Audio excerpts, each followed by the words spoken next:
Génération FM. Generation FM, the best radio.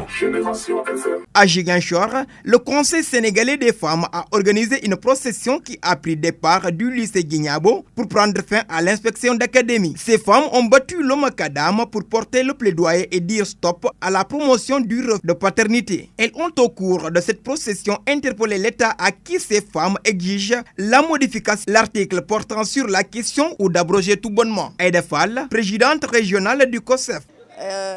Aujourd'hui, vraiment, je suis heureuse d'être là, devant vous, les porteurs de voix, les journalistes que vous êtes, pour que nous puissions ensemble vraiment faire le plaidoyer pour changer, modifier ou abroger totalement cette loi qui est une loi discriminatoire. L'épanouissement et le bien-être de la femme et de son enfant.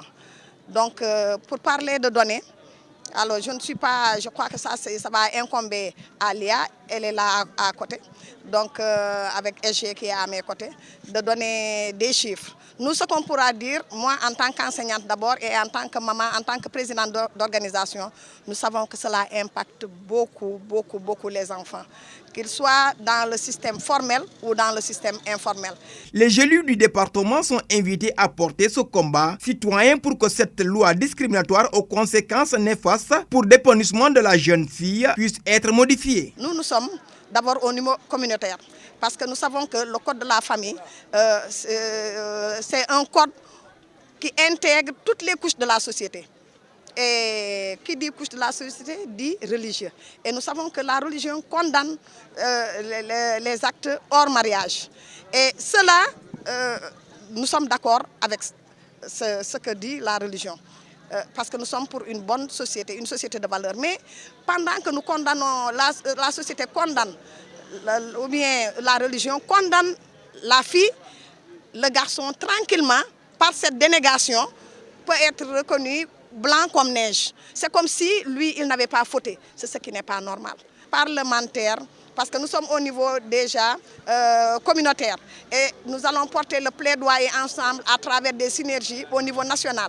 Et qui dit niveau national, aujourd'hui nous avons des élus qui sont là avec nous, qui nous accompagnent. Donc peut-être que l'honorable député aujourd'hui nous a dit qu'elle a eu un empêchement vraiment de dernière minute, ce qui a fait qu'elle n'est pas là. Mais je suis sûre qu'elle a bien entendu puisqu'elle a les TDR et qu'elle portera notre voix au niveau de l'hémicycle, au niveau de l'Assemblée nationale. Le refus de la paternité est l'une des causes de la déperdition scolaire, selon Cheikh Faye, inspecteur d'académie de Ziguinchor. Ceci dit, je voudrais juste ajouter que la problématique qui est soulignée ici, c'est-à-dire le refus de paternité, nous importe beaucoup au niveau de l'éducation parce que ce refus de paternité fait partie des causes de déperdition scolaire. En ce sens que il impacte déjà, sinon il vient corser l'épineuse question de l'état civil qui est déjà compliqué avec les enfants qui ont une maman et un père. Et il nous est arrivé de perdre des élèves, tout simplement par stigmatisation ou tout simplement parce que ces enfants ont des problèmes d'état civil. Le COSEF, en collaboration avec plusieurs acteurs et des associations de femmes de Ziguinchor, juge que le moyen pour mettre un terme à ce fléau qui est le refus de la paternité est la refonte juridique, notamment celle du Code de la famille. Génération FM. Generation FM, the best radio. Génération FM.